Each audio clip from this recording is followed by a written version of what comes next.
의원님. 예. 어찌했을까요? 그러니까요. 오늘 마지막 청문회인데 주요 증인들이 안 나온다고 합니다. 누가 안 나온다는 거예요? 거의 지금 20명이 채택이 돼 있는데요. 14명 정도가 안 나올 것 같습니다. 14명, 20명 중에서? 예. 지금 그러니까 조윤선, 윤전추, 우병우, 최경희, 추명호, 박원호, 김경숙, 어쨌든 핵심 증인들은 대부분 다 지금 불출석 사유서를 제출했고요. 그 다음에 안봉근, 이재만 이런 문고리 이런 분들은 아예 그냥 소환장을 안 받으려고 잠적해버린 상태고요. 또 뭐 박재홍 국가대표 승마팀 감독 이런 사람은 뭐 해외에 체류하고 있다 뭐 이렇게 하고 있고, 결국은 지금 정성주, 정매주 씨, 그 다음에 삼성의 박상진 사장, 그 다음에 구속된 남궁건 학장, 뭐 이런 분들, 정동춘, 노승일 씨 이런 6명 정도가 지금 간신히 출석할 것으로 보이네요. 정동춘, 노승일 부장 같은 경우에는 그래도 굉장히 시원한 얘기들 좀 많이 해주셨었고, 뭐 예. 이만 안종근 비서관이 헌법재판소에서 오라 그래도 안 나왔던 분들이니까 그렇다 치더라도, 네. 아까 저도 이제 브리핑 하기 전에 잠깐 얘기를 한 게, 지금 그 사이에 청문회 사이에 좀 많이 바뀐 상황들이 있지 않습니까? 특히 이화여대 최경희 총장이라든가 전 총장이라든가 김경수 예. 학장 같은 경우에는 지난 청문회에서 위증했던 게 거의 확실해 보이고, 네. 아시겠지만 이제 청문회에서 마지막까지 말을 바꾸게 될 경우에 위증죄라도 벗어날 수가 있지 않습니까?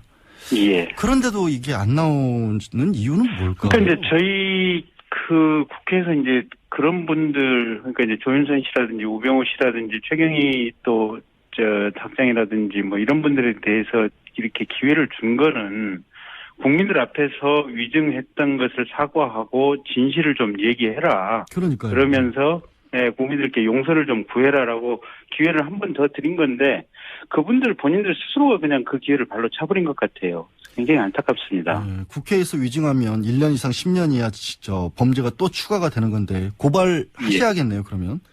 예, 대부분 지금 이미 고발이 된 사람들 간에 뭐 조윤선 장관 같은 경우는 이제 고발이 이미 이루어진 상태고요. 예. 앞으로 추가적으로 계속해서 지금 고발이 이루어질 것 같습니다. 근데 예. 지금까지는 법원에서 남은 위증죄에 대해서 형량이 좀 낮았던 것 같아요. 그래서 이번을 계기로 해서 법원이나 검찰의 양형 기준을 좀 내부적으로 좀 개정을 해서 예. 위증죄에 대해서는 반드시 실형을 선고하도록, 특히 국민들이 바라보고 있는 또 국민의 대표자로 이루어진 국회 국정조사나 국정감사장에서 위증을 한 경우에는 실형 최소한 2년 이상의 실형을 반드시 선고하도록 이렇게 양형 기준이 좀 개편돼야 될 측면이 분명히 있어 보입니다. 그렇죠. 양형 기준도 그렇고요. 또 이제 정치권에서는 그동안에는 국회의원들이 청문회 끝나고 나면 그걸로 끝이지 뭘 또 고발까지 하느냐라면서 좀 게을리했던 부분도 있다고 정치권에서는 얘기를 하더라고요. 아마도 네. 그런 부분은 김 의원님이 계시나 하는 없으리라고 저는 기대해 보고요. 예. 조윤선 장관 얘기를 하셨는데 네. 오늘 저는 조윤선 장관에 대한 어떤 청문회 기대를 좀 많이 했었거든요. 그리고 네. 아마도 김 의원님께서도 이런 부분을 좀 준비를 많이 하셨을 것 같은데 예.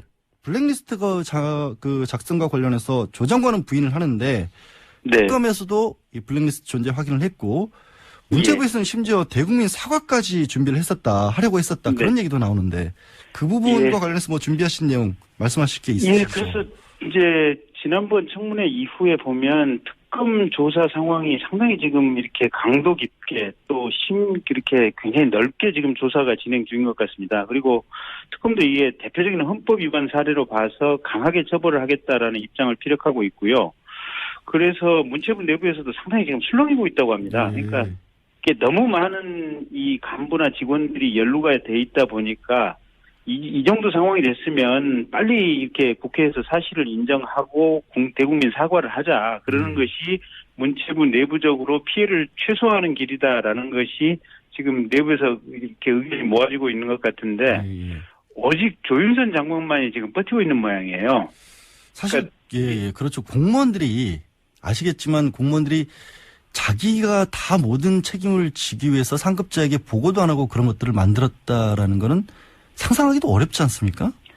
예, 그렇습니다. 사실 이건 누가 봐도 청와대 지금 박근혜 대통령이나 김기춘 실장이 핵심 주역이고 결국은 이제 실무 총책임자로서는 조윤선 장관, 그다음에 이제 그 밑에 있는 차관이라든지 청와대 이 비서관들, 그다음에 문체부의 국장, 과장 이제 이런 사람들로 이렇게 이루어진 것들이거든요. 예. 근데 결국은 이게 문체부 국장이나 과장 또 실무 사무관 서기관 입장에서 보면 자기들은 위에서 시키는 대로만 했는데 그렇죠. 공무원들은 기소되는 순간 이게 평생 이렇게 봉직했던 것으로 인해서 받는 연금도 못 받게 되고 이제 공무원의 명예는 그냥 다 날아가고, 물론 이게 본인들이 부당한 불법적인 지시면 거부를 해야 할 용기를 가지고 공직을 수행하지 못한 그 책임은 있지만 어쨌든 그럼에도 불구하고 이제 공직자라는 한계가 있는데 그런 것을 끝까지 지금 보호해주지 못하겠다, 그걸 제대로 못하겠다고 하는 이 조윤선 장관의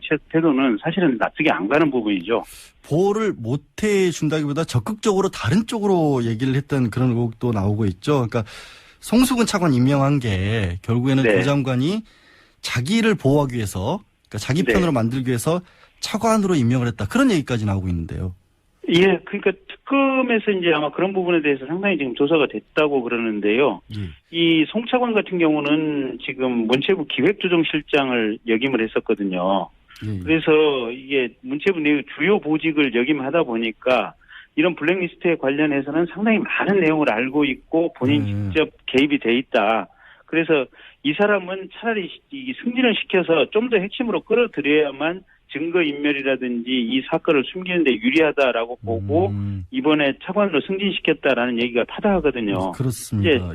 예, 그렇게 차관으로 승진시키는 데는 조윤선 장관이 지금 위증죄로 고발돼 있고 여러 가지 이제 이 직권남용죄라든지 제목으로 처벌받을 가능성이 높기 때문에 그런 부분을 좀 피하기 위해서 한 것이 아닌가. 라는 부분이 아마 특검에서 조사를 집중하고 있습니다. 그러니까 지금 조윤선 장관은 사실은 뭐 정무수석 11개월 하면서 대통령하고 독대도 한번 못했다 할 정도로 자신은 뭐 실세는 아니었다, 이런 얘기를 하고 있지만 그게 거짓말일 가능성이 더 높다라는 것이고, 지금 특검 같은 경우는 김기춘 전 비서실장이나 조윤선 장관 못 부르는 게 아니라 안 부르고 있다라는 입장인데, 그래서 이제 나머지 피의자들 뭐 다 밑에서 일했던 사람들에 대한 피해자들 신병 처리한 후에 부르겠다, 이런 입장이잖아요.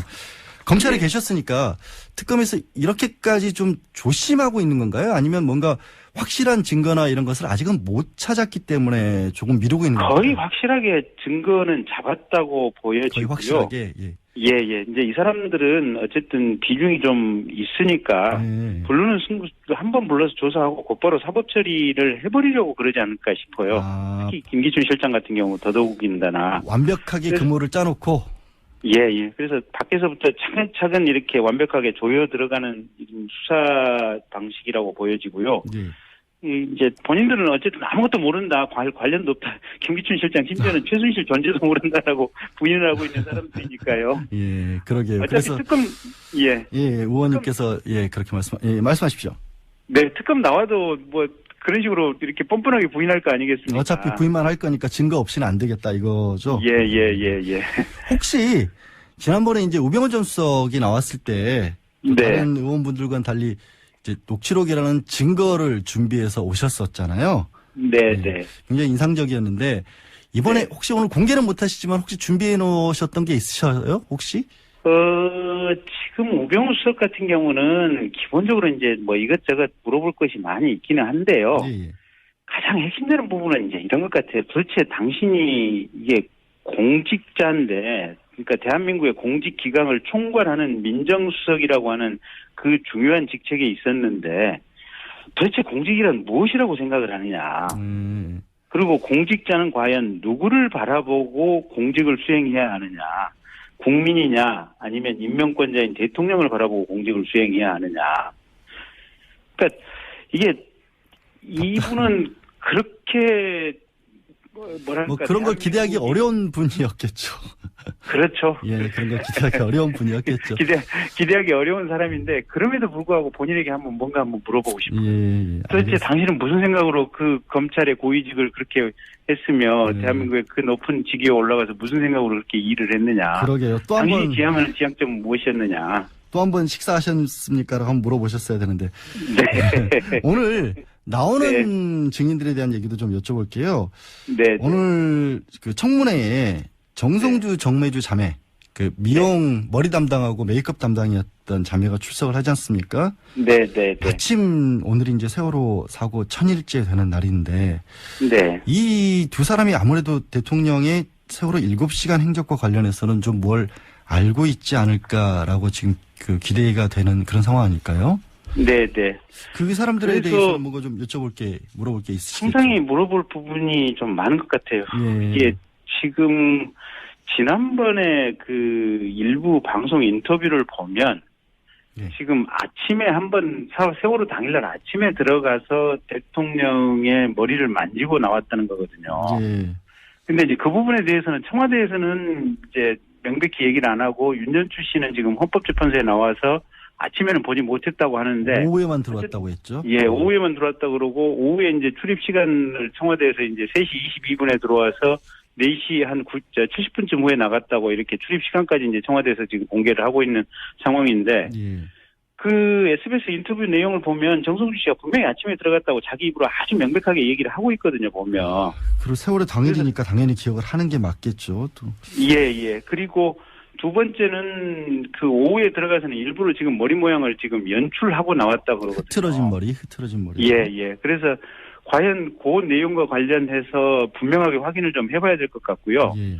그 인터뷰 내용 아마 틀림없이 그 부분이 어떤 사회적인 쟁점이 되기 전에 부지불식간에 방송 인터뷰를 한 것이기 때문에 그 인터뷰 내용이 100% 맞을 거라고 저는 확신을 합니다. 그러니까 공식적인 조사를 하기 전에 그 네. 의미가 어떤 것인지도 자신은 모르는 상태에서 언론과 인터뷰를 했고 네. 다 털어놓고 나니까 이게 큰일 났구나 싶어서 공식적인 자리에서는 그걸 다 부인을 했다. 그리고 윤전추 전 행정관도 그 부분을 뒷받침하기 위해서 헌재에 와서는 일종의 위증을 한 거다. 그렇게 보신다는 거죠, 지금? 예, 그렇습니다. 그래서 청와대에서 오후에만 들어온 것으로 지금 자기적으로 지금 상황을 몰아가려고 하는 것 같은데 네. 도대체 그러면 청와대에서 그렇게 몰아갈 이유가 무엇인가?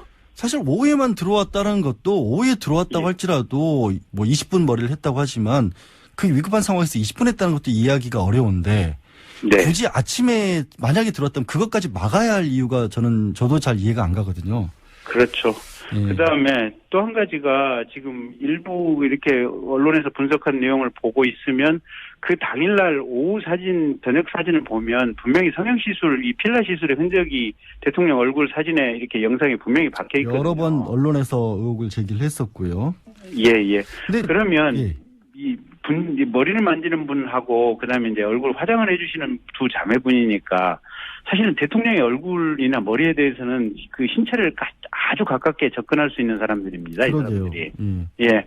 그래서 매일매일 들어가서 머리와 얼굴 분장을 해주시는 분들이기 때문에 하루하루 그 차이를 분명히 알 수밖에 없는 사람들이거든요. 만약에 뭐 시술을 했다라고 한다면 분명히 그거를 그 사람은 최소한 메이크업을 해주는 분은 최소한 알 수밖에 없는 그런 상황인 거죠. 그거 예, 그렇습니다. 주사 이런 자국 같은 게 만약에 있다면 가려달라고도 요청을 했을 그런 상황이잖아요. 예. 이게 근데 그렇습니다. 그래서 언론의 사진 분석들을 다 하는 걸 보면 분명히 뭔가 시술을 한 것 같은 흔적들이 나오는데 네. 거기에 관해서 대통령이 혹시 이 부분을 안 보이게 해달라 이런 요청도 했을 수 있을 거 아닙니까? 예, 그렇습니다. 그래서 그 부분에 대해서 객관적인 상황을 좀 물어봐야겠어요. 근데 네. 다만 걱정되는 것은 이 정성주 씨, 정매주 씨 같은 경우도 최순실을 통해서 이 박근혜 대통령과 오랜 시간 인연을 맺어왔던 사람들이거든요. 예.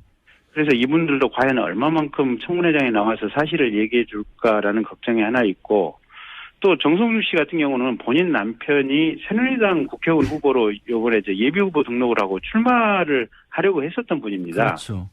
예. 그래서 그만큼 그래서 가까우니까 제대로 얘기를 안 하실 거라고 생각을 하지만 그걸 또 네. 다그쳐 주시는 게 의원님 몫이잖아요. 예, 그렇게 어쨌든 그런 부분은 어떤 객관적인 상황을 가지고 국민들이 가질 수 있는 합리적인 의문을 정성주 씨, 정매주 씨를 상대로 해서 좀 물어보려고 합니다. 네. 다시 다른 얘기 좀 여쭤볼게요. 원래 박근혜 대통령에 대해서 헌법재판소가 세월호 7시간에 대해서 계속 얘기를 하고 있습니다만은 자료를 소명을 해라고 했고 네. 5일까지 낸다고 했다가 내일 10일 3차 변론 기일에서 내겠다 이렇게 지금 계속 번복을 하고 미루고 있는데 네. 왜 그거를 정말로 일을 많이 하셔서 기억이 안 나는 걸까요? 왜 그러는 걸까요? 간단하죠. 예, 숨기고 싶은 게 부분이 있다?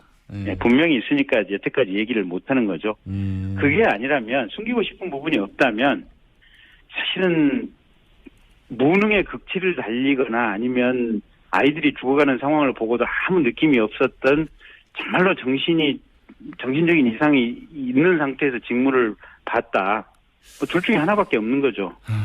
그 숨기고 싶다라는 게 뭔지는 모르겠습니다만 저도 이 결재를 많이 해서 기억이 안 난다는 부분은 참 이상한 게 아시겠지만 이제 대통령이 어떤 공식적인 문서에 결재를 하는 건 예.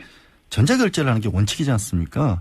네. 만약에 진짜 결재를 많이 하셨다면 몇 개라도 전자 결재를 하셨을 것이고 네. 그러면 그 자료는 그냥 뽑아서 내면 될 것인데 네. 혹시 전자 결재 시스템에 관해서도 한번 좀 물어봐 주실 수 있을지 모르겠네요. 네, 한번 물어보겠습니다.